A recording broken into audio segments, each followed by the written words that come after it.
welcome from a rather rainy France, where I'm speaking from. And this is an event that we are able to do courtesy of the technology. And people coming from different parts of the world, listening from different parts of the world. Notice that Des Berghofer and Jerry Schwartz have just come in from British Columbia, so that's a big time zone away. Lots of people here from England.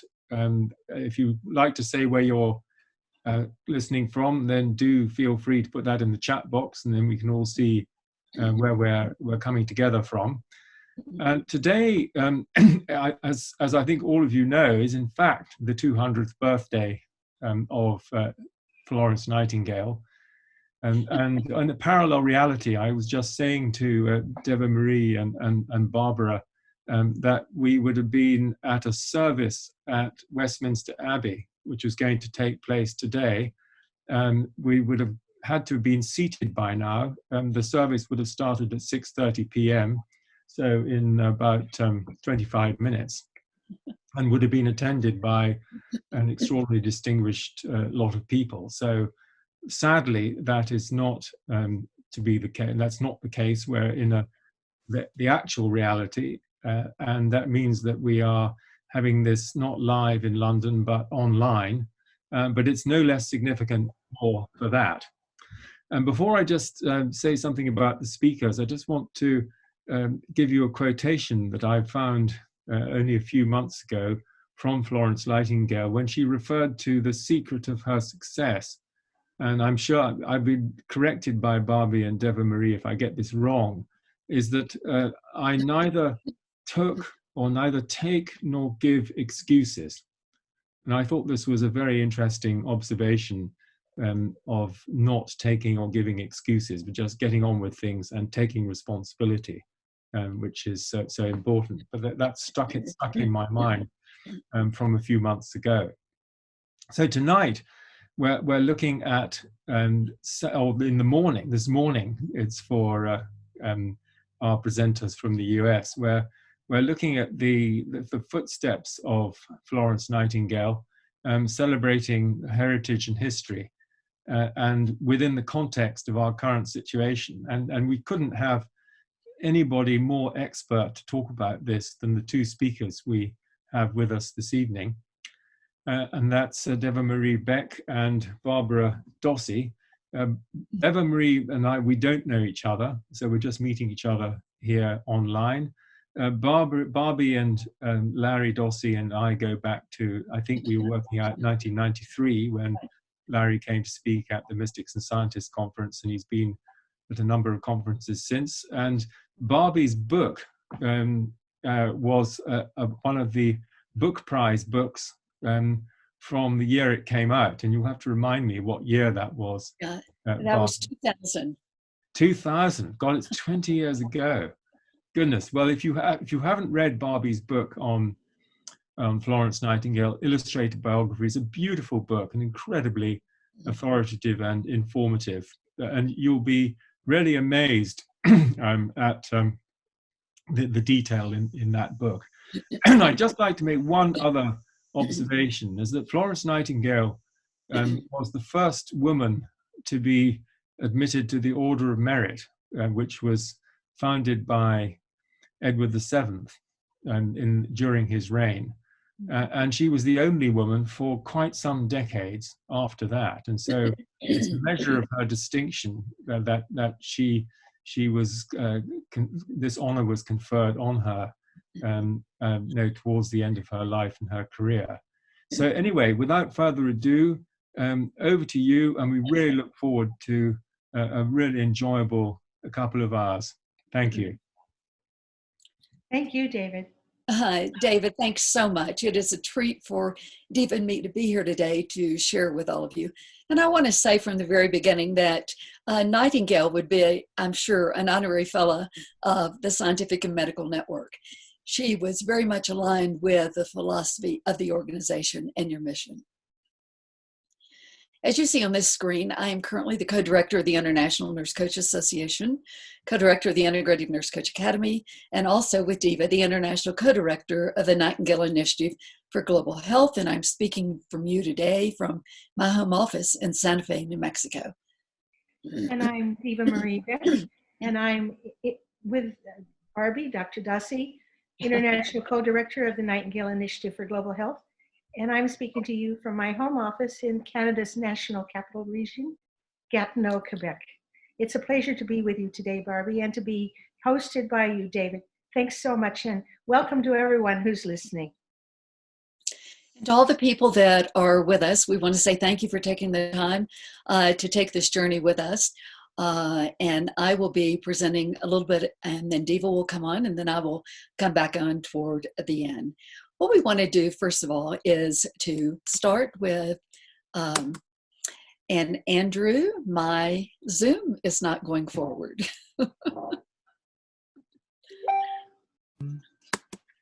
I am unable to advance it. Okay, that would be your PowerPoint. Is that your PowerPoint presentation? This is my presentation, and I have shared my screen. Okay, is it moving forward on your home computer? Okay, the only thing I can do at this point is stop share and start again. Yeah, should we try that? Let's stop and start again and see if that's going to make a difference. Okay, here we go. All right. Oh, hello, everybody. That's why this was supposed to happen. Okay. Oh, boy, yes. Okay, so I am going to now go back, and I am I'm going to get out of this. I'm going to end the show, and I am now going back to screen share. It's open here. I can do it. So here we go. Let's try again to share the screen. There's a term called wabi-sabi. You do everything, you prepare, and then it doesn't work. So we're trying again. Okay, let's see if it's going to go. Yay. Great. Deva and I want to start out by playing Florence Nightingale's voice. I bet many of you have heard it. It is on the internet, and let's just play a portion of this. This was recorded when she was 70 years old at her London home, July 30th, 1890. And Edison had gone around the world recording famous people's voices. And you can imagine that he certainly wanted to get Nightingale. So here we go. And we invite you to listen with soft ears.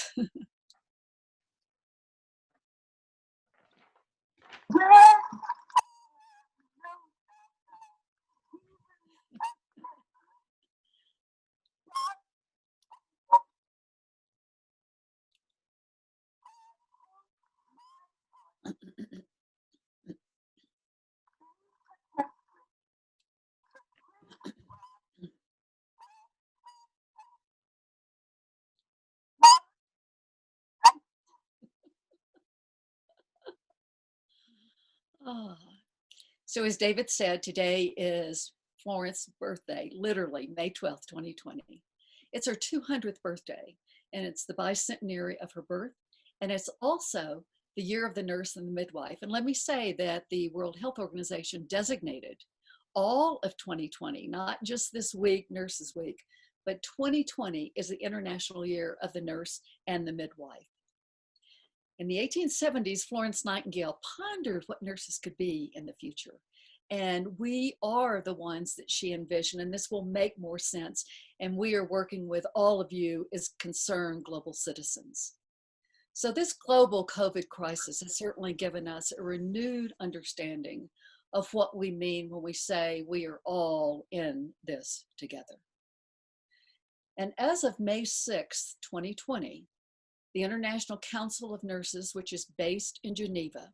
This is the organization that all nursing organizations around the world have access to, who send out a message, a message that is wide and big and deep for all of health of the world.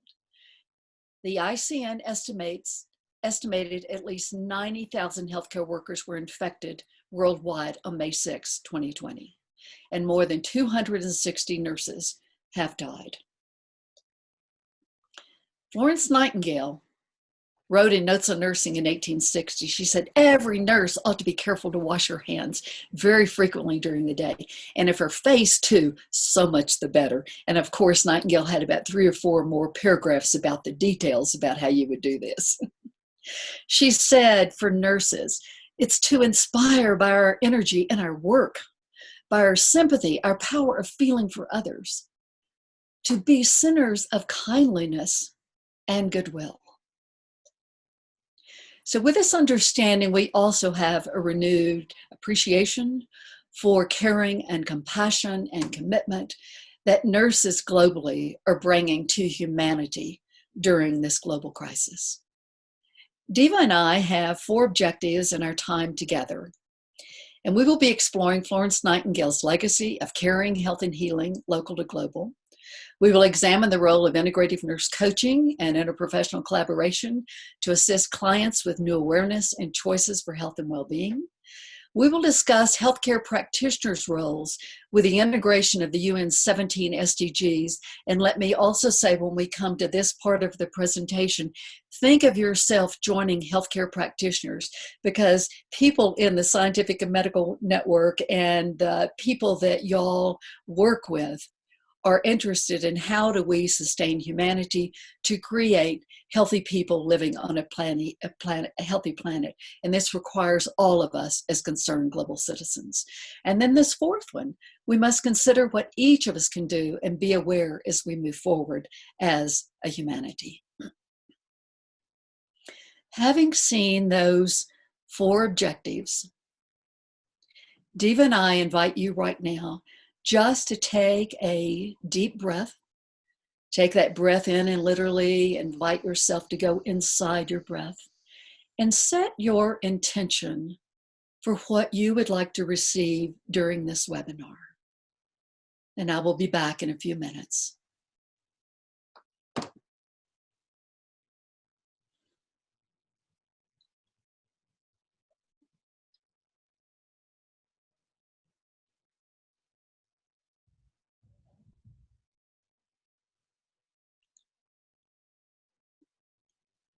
And if you could begin to take a breath in and out and be ready to journey forward with us on 5. 1, 2, 3, 4, and 5. Back into the room as we begin to move forward. So Florence Nightingale, she was born in 1820 and she died in 1910. She came into our lifetime. My grandparents were born in 1896. And when I think about she then died right after, right after they were born, it's just extraordinary. Nightingale's the founder of modern secular nursing, and she's the first nurse theorist. And let's review Nightingale's legacy and why her name is known around the world. She was raised in a wealthy, aristocratic family, and she was expected to marry a rich man. Unusual for her time, though, she was an avid student, also keen to learn about the world. She was inspired by her grandfather Smith's commitment to abolish the slave trade in 1807. And you see the document on the left. This is by William Wilberforce, Abolition of the Slave Trade. One thing that's very important about this document is that these are the kinds of conversations that Florence Nightingale was exposed to at the very beginning into her life, and she was comfortable in a man's world of sitting and having these conversations, not going to the parlor and letting the men have the conversations. She engaged with them in many different ways. At the age of 17, Nightingale experienced a call from God to serve nursing and to serve humanity as a nurse. She recorded in her diary this experience right before her 17th birthday, and then on 3 other occasions throughout her life. And one of the things that I have done in my work is using Evelyn Underhill's 5 phases of mystic spiritual development, have developed and given the framework for Nightingale's life as a mystic. Nightingale trained in Germany, and she studied historical French texts, and she loved to read in the original. And she's most remembered for her service during the Crimean War, 1854 to 1856. And she was called the Lady with a Lamp, and she was loved by the British and Turkish soldiers alike. One reason that it is this Lady with a Lamp is she had the tall Turkish lantern that you see here, and she would make rounds in the barrack Turkish hospital, the Turkish barracks there in Scutari, which is now Üsküdar, a part of Greater Istanbul. But when she carried the lantern, her shadow would be thrown onto the wall, and the soldiers were said to reach out and touch the wall or to kiss her shadow as she passed by. Nightingale became a nursing administrator, a nursing educator, an ardent advocate for sanitation, clean water, environmental concerns, education, human rights, especially for women, girls. And we could go on with a list of epidemiologists, researcher, reformer. It's vast, and you will see this as we move along. Nightingale even designed hospitals. You see here Guy's St. Thomas that everyone on this call knows. And like we have in the hospitals in the United States now, we're having the merger of these hospitals. There is still a pavilion plan and a pavilion in St. Thomas's Hospital, Guy's St. Thomas, if you go there. If you look at the floor plan on the very bottom, this is something that unique to Nightingale to look at what it was to have these large windows open where people could get daylight in the different rooms in their hospital room. She's one of the first statisticians working on health outcomes and to influence health policy. What we see here is she is known for this wedge diagram. She began collecting data starting with her very beginning in her time in the Crimean War. She designed a short form, a front page and a back page, sent it out to officers, to physicians, and to different people that were in charge of different floors where the soldiers were. What we see in this diagram, and this is what she is famous for, she not only began to collect and understand advanced statistics before she went to the Crimean War. She also analyzed the data.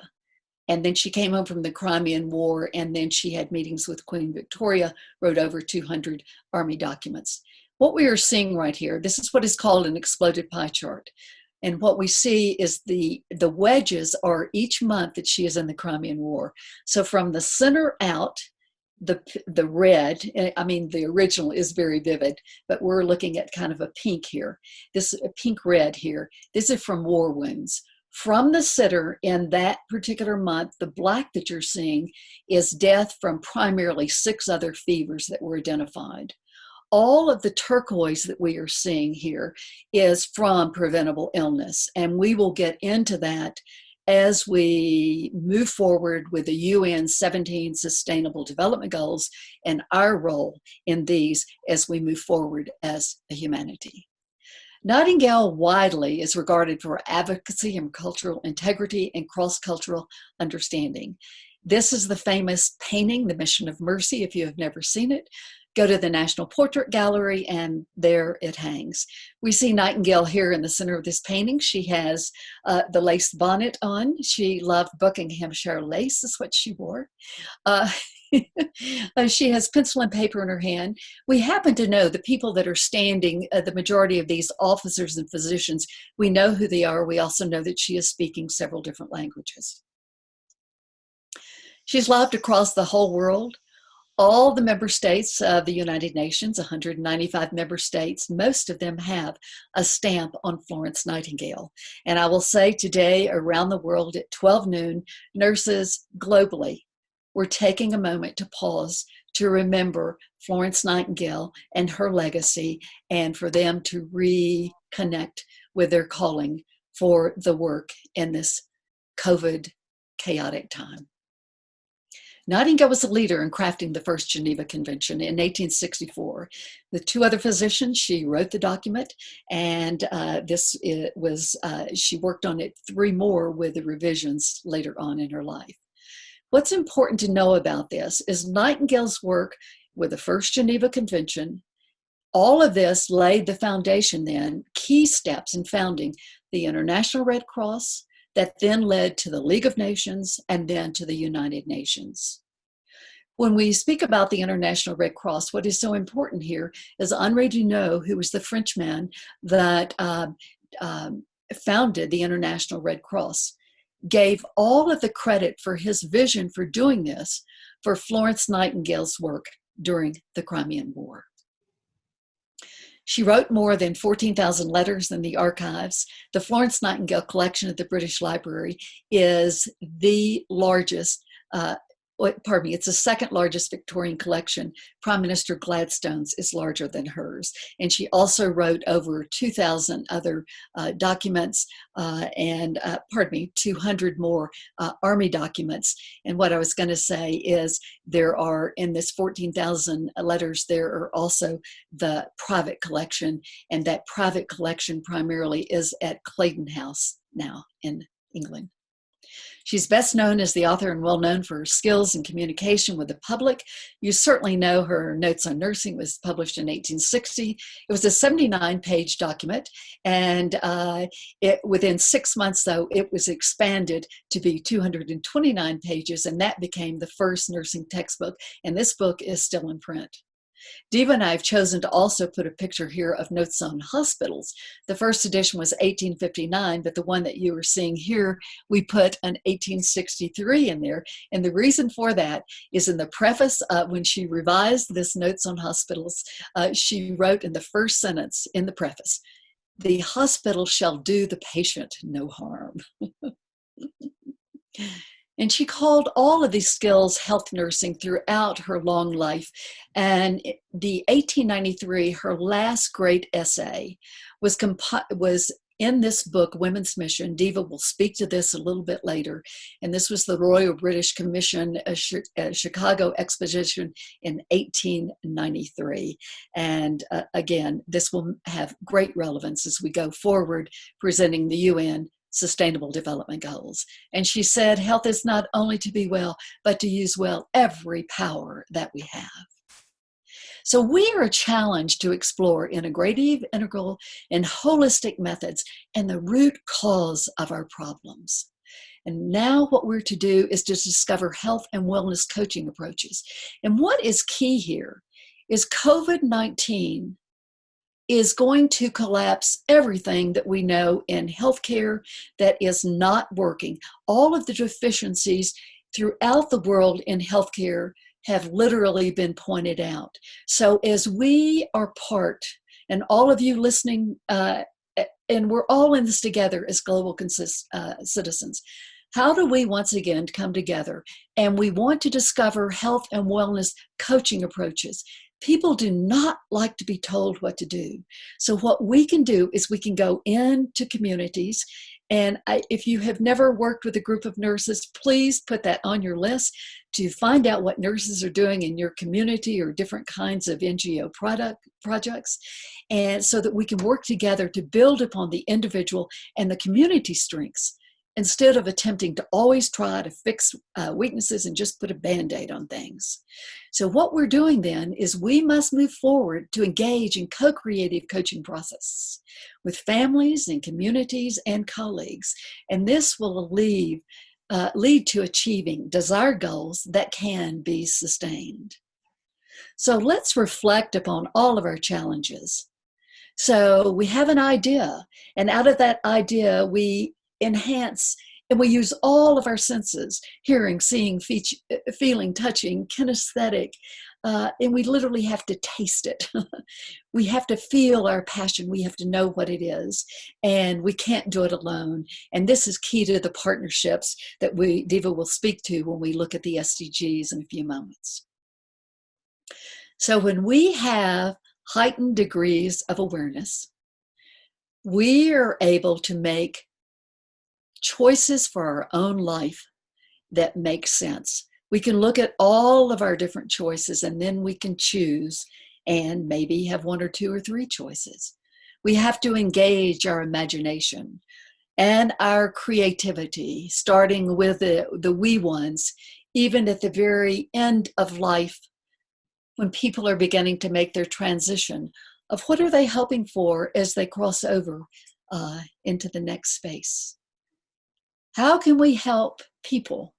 And it has to start with us. How can we begin to create some new healthy lifestyle behaviors? And when we create those healthy lifestyle behaviors, this is what will happen is we will emerge and we will sustain these. So we know in order to have healthy lifestyle behaviors that are sustained, we have to have a process that is grounded in an awareness that effective change evolves from within before it can be manifest and maintained externally. I think we've all tried to change a behavior. We do pretty good for 2 or 3 months, and then all of a sudden we're back to the old ways. We have to once again go back to that core. Why do we want to change? And what is it that we choose to do? And be present in this moment to make it happen. So how can we have coaching approaches and processes to enhance potentials for health and well-being? This is what's going to lead to decreased injury and illnesses and to significantly decrease chronic disease epidemics. So when we have a focus on whole person using principles and modalities to integrate all of the biopsychosocial, spiritual, cultural, environmental dimensions, this is what leads to human flourishing. So I said that was a mouthful. Biopsychosocial, spiritual, cultural, environment dimensions. This is the nursing lens. And I would say, knowing the scientific and medical network and the people there, this is your lens as well. And through your lens, how do we connect together to take it to the next level to engage health and well-being? Nightingale's legacy engages us to act as catalysts for the transformation of individuals, communities, and societies toward achieving a healthy world. So as we continue to illuminate our work and to increase our integrative, holistic, and integral awareness, our healing and our wholeness, we strengthen our personal and professional capacities. And we become more fully open to the mysteries of life's journey, to the wonderful stages of self-discovery for others and for ourselves. Meanwhile, what we do know is that nurses, other healthcare professionals in low and middle income countries need more support in how to integrate holistic and integrative approaches in their practice. So our time demands a new paradigm and a new language, where we integrate the best of what we know in science and the art of healing. And this requires that each of us take this journey to connect with the depth of our capacities, to find out what they are, and to learn how to listen so that we can be present in this moment, listen to another. And when we do this, we have more success of including holistic and human caring theories and modalities. And when we have our worldview of wholeness, we can share the depth of our professional knowledge, our expertise, our critical thinking capacities, and our skills for assisting others to create health through their stories of healing, local to global. Only when we pay close attention to the heart of our mission and healing, with these words sacred and heart reflecting common meanings. So I want to ask you as we begin to move forward before Deva speaks, health for all, do you think it is a nice idea or do you think it's a critical goal? I will share with you that Deva and I believe that health is a global commons. It is a bridge across boundaries. And it is a highway to world peace. So we propose that you might become what Nightingale herself was with us, a global citizen, a health diplomat, and then Deva and I have placed health and wellness nurse coach. We invite you to consider yourself and the work you do as a health and wellness coach for health and healing environments, local to global. So just imagine The estimated today 29 million nurses and midwives working with many healthcare professionals and concerned citizens currently active across the world. And what you see with this map are all these lights. These are cities throughout the world where these nurses are. We have a legion of people implementing what is needed at the micro level of global health, but seemingly far removed from that macro global and health policy concerns you see here of the United Nations. Yet essential to the future health of all at both the personal and the global level is, how do we learn to bridge this gap? And this is the question that we ask right now. How do we bridge this gap? And so I'm going to turn it to Deva. Thank you, Barbie. Thank you, Dr. Dossey. Well, Nightingale left all nurses and concerned citizens with this expansive worldview that Barbie has outlined of how to carry forward her vision for health, which included, of course, us and our vision. And this would include today what we call environmental and social health determinants, and what we call environmental determinants are clean health, water, food, houses and places of work, and social determinants, poverty reduction, education, family relationships, and employment, local to global. Nightingale called for all of these things, and we created this infographic to show how all of these are tipping points toward achieving a healthy world. Every single one of these things, SDGs, are tipping points that we are each working on in different ways toward creating a healthy world. Nightingale worked on complex global problems and challenges, as we know, here shown little boys and girls who were urchins like in Dickens and in Oliver, showing how children were in the streets. She worked on that issue. And she anticipated global advocacy for the issues now framed as the strategic United Nations Sustainable Development Goals. Now you see from this chart, if you're not familiar, you can come and find it again. 17 goals, including the 17th, which is calling for global partnerships. That means all of us can be in partnership with each other and with many other people, and that's essential. All 17 Sustainable Development Goals, she worked on each one of these issues. Now this slide shows an example of one nurse who is our colleague, a woman named Freshta Pupal, who is a nursing administrator at a New York hospital.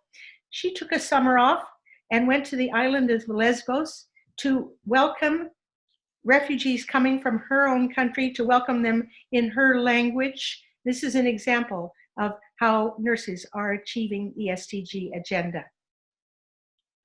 Now, we have a number of slides that show what Nightingale said, anticipating these SDGs.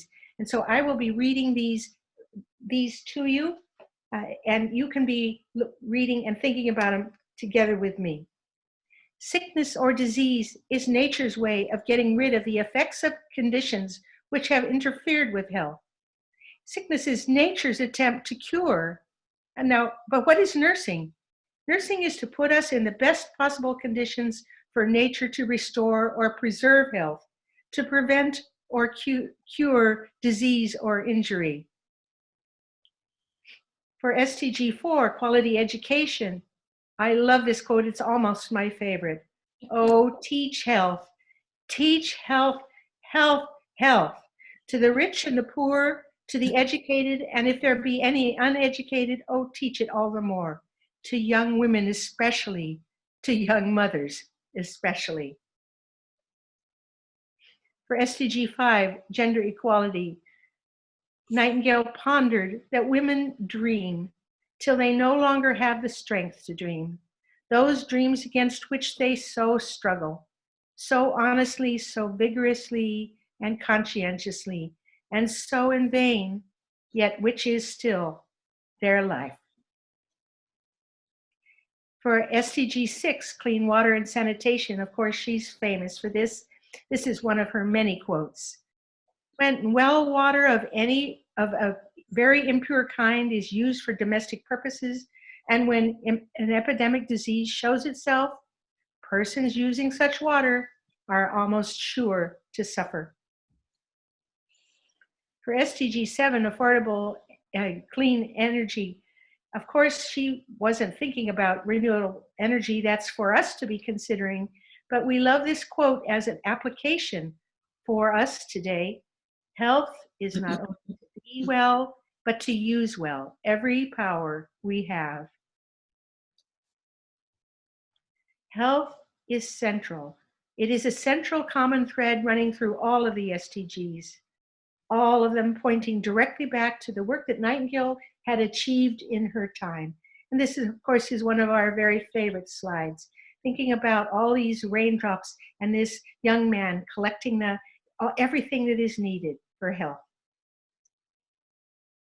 Also, this is a shout out to the famous Toronto nurse, Kathy Crow, who more than several decades ago started the street nursing specialty.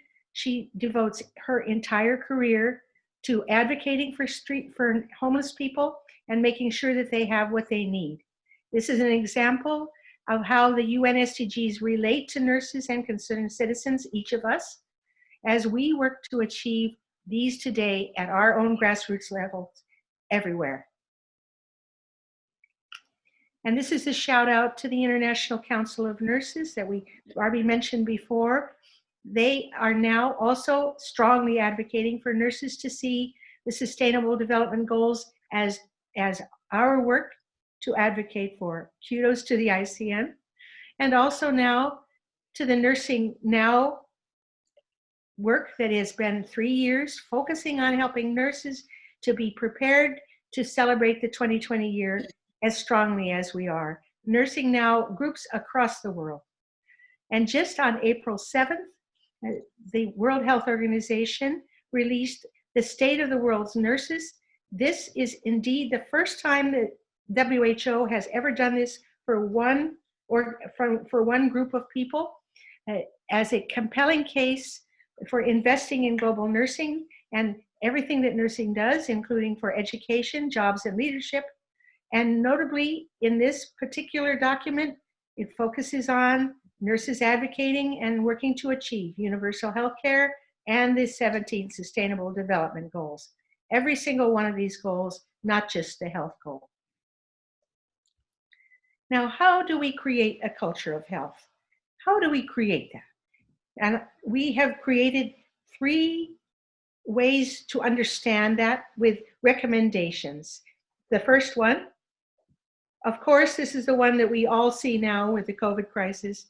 Put more feet on the ground. We need millions more nurses and midwives and community healthcare workers to keep up with the demand.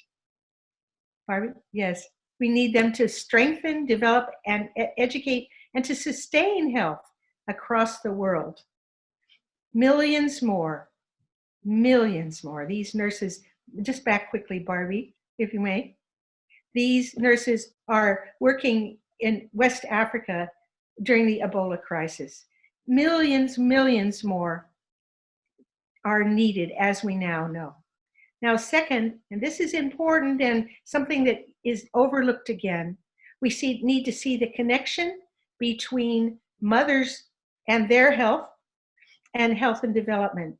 Half the world are women and girls, and they are mothers. Based on the 2017 data of more than 800 women and girls, 800 today, this very day, 800 women and girls will die in pregnancy and childbirth related conditions. 800 people every single day. And we brought these slides to just be with that.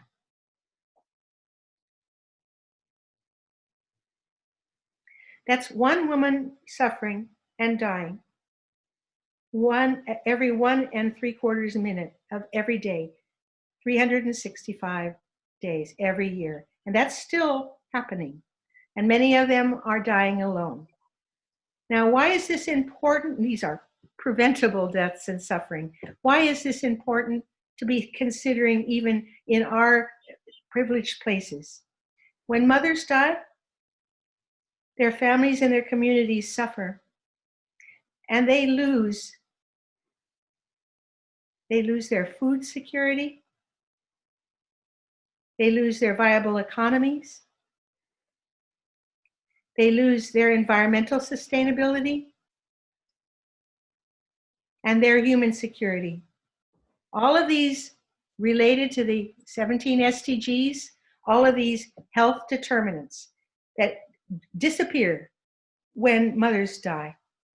And we have a couple of slides here to show the pathos of young boys who don't have their mothers anymore. And of course, phenomenon of the child soldier. And this heart-wrenching picture of a Russian teenager during the Chechnya War. Now, in advance of the third point, we remember that Nightingale was a public advocate for the health of humanity. And we wonder, what would have she done with Facebook, with email, and with YouTube? What would have she done with YouTube? Third, recognize that global media and now social media are essential for widespread and accurate outreach. And of course, we know that there's lots of fake news out there, and that the global media and the social media brings fake news. We who are trusted advocates for the things we care about, it's very important for us to be involved in the accurate outreach of media. Without proactive participation of public media worldwide, that's all of us and all of the social media folks we can involve, there will never be the mobilization of public opinion, public concern that's necessary for us to call for the changes and for us to see the healthy world that we want to see happen. Now, are we listening to Nightingale's voice through all of this? Just to say now that I was privileged to be studying this particular essay that Nightingale wrote as her capstone essay in 1893 for the Chicago World's Fair, submitted by Queen Victoria. Her essay was called Sick Nursing and Health Nursing, and she wanted the world to know about the value of these points. From this study I came with several recommendations that are also germane, and some of them bring the points again. First, we must make health and influencing positive health determinants a top priority in human affairs. 2, we must value and sustain healthcare workers and their settings in health and their caring in healthcare settings. We know this all the more because of COVID. It must happen. 3, we must collaborate across disciplines and across cultures for the promoting of health in community settings. And this webinar with all of you is a perfect example of following this recommendation. We must think globally and act locally at the same time to create health literacy for all peoples of all ages. And that's literacy for health and the health determinants. We must make media a catalyst for healthcare and for the healthcare workers. Again, that point, media, public media, social media, a catalyst for what we need for health. And we need to keep health holistic and transdisciplinary, as Barbie has given to us, and as you all know from your perspective. And again, from Nightingale's words in Sick Nursing and Health Nursing, back to the point that we were making in the beginning. We need to each of us answer our own calling. How do we bring what we can do, our experience, our wisdom, our talents, to the needs of the world today? That brings us back to a slide where we can ponder for a few moments, go inside and take a deep breath. And remember the intention that you brought to the first of this webinar, and ponder again. What is your calling?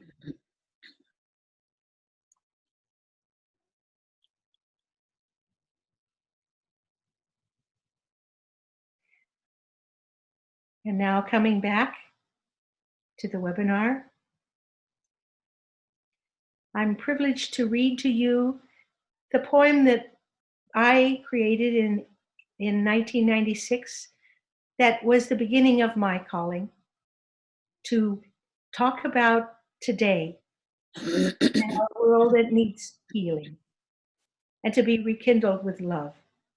Now more than ever, of course. Once Florence Nightingale lit her beacon of lamplight to comfort the wounded, and her light has blazed a path of service across a century to us. Through her example and through the countless nurses and healers who have followed in her footsteps. Today especially, we celebrate the flame of Florence Nightingale's legacy. Let that same light be rekindled to burn brightly in our hearts. Let us each take up our own lanterns of caring, each in our own ways, to more brightly walk our own paths of service to the world, to more clearly share our own noble purposes with each other. And may human caring become the lantern for the 21st century. May we better learn to care for ourselves, for each other, and for all creation. And through our caring, may we be the keepers of that same flame, that our spirits may burn brightly to kindle the hearts of our children and even our great-grandchildren as they too follow in these footsteps. Barbie? Thank you, Deva. As we began to make some closing comments on the profound life of Florence Nightingale, we invite you right now to consider that personal health is never merely personal. If consciousness is unitary and non-local, the health of one affects the health of all. And what you see here with these two images, an example of what we are speaking to here, is the health of this little baby on the left, this blonde-headed baby, is never distinct from this little boy sitting on the curb in a village. We must be concerned for the health of humanity. If we are all connected, there is always a collective, global aspect to personal health. We are all in this together, and we so understand this right now with this COVID crisis. Our survival literally depends on it. So Nightingale's legacy provides us with a model for effective local to global voices, calling for and demonstrating healing, leadership, and the global activism required to address the challenges of our troubled time. So can we generate this vision? Can we generate the vision together to create a healthy world? Do we have the courage to step out of what we're doing now to look at how do we want to reorganize after COVID-19? And what is the hope required to unite for a truly healthy world? These UN 17 SDGs are about transforming the health of our world by 2030, which is the objective right now. And it's important to know that all 195 member states are focused on this, and the nurses of the world certainly are. We have put a circle around good health and well-being, again, as a reminder that every one of these 17 SDGs, that thread of good health and well-being runs through all of these. So I want to finish this with what you can also go, and we invite you to go to our website, the Nightingale Initiative for Global Health, our website, www.nivision.net, and sign the declaration that I am getting ready and asking you to read with me. And what you can do in your own study is to read this out loud and replace your name any way you want to. Here we go. We, the nurses and concerned citizens of the global community, hereby dedicate ourselves to achieve a healthy world. We declare our willingness to unite in a program of action, to share information and solutions, and to improve health conditions for all humanity, locally, nationally, and globally.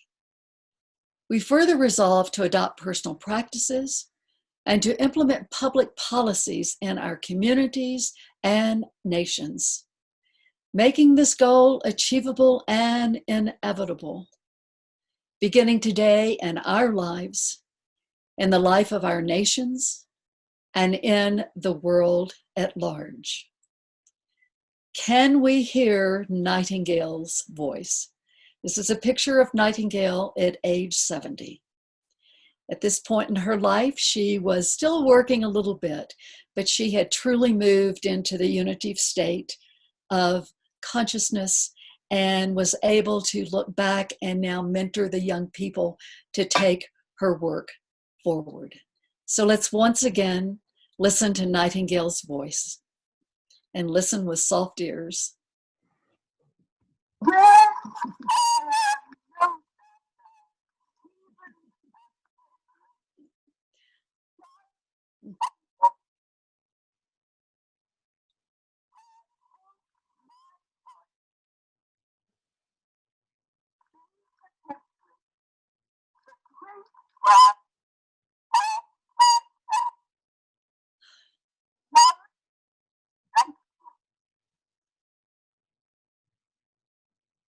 Thank you, everyone, for joining us. Do visit us at thenightingalevision.net. And at the end of this PowerPoint, when you're able to see it again and get the link, Deva and I have listed 2 of our books and articles that we have recently written of our work as nurses, working with all of you as concerned global citizens and our different partnerships. And there are several articles there. Again, thank you for taking time to be with us. And these are 3 websites that you can go look at our collective work. Thank you so much. Thank you so much. Thank you for listening and being with us on this momentous, awesome day.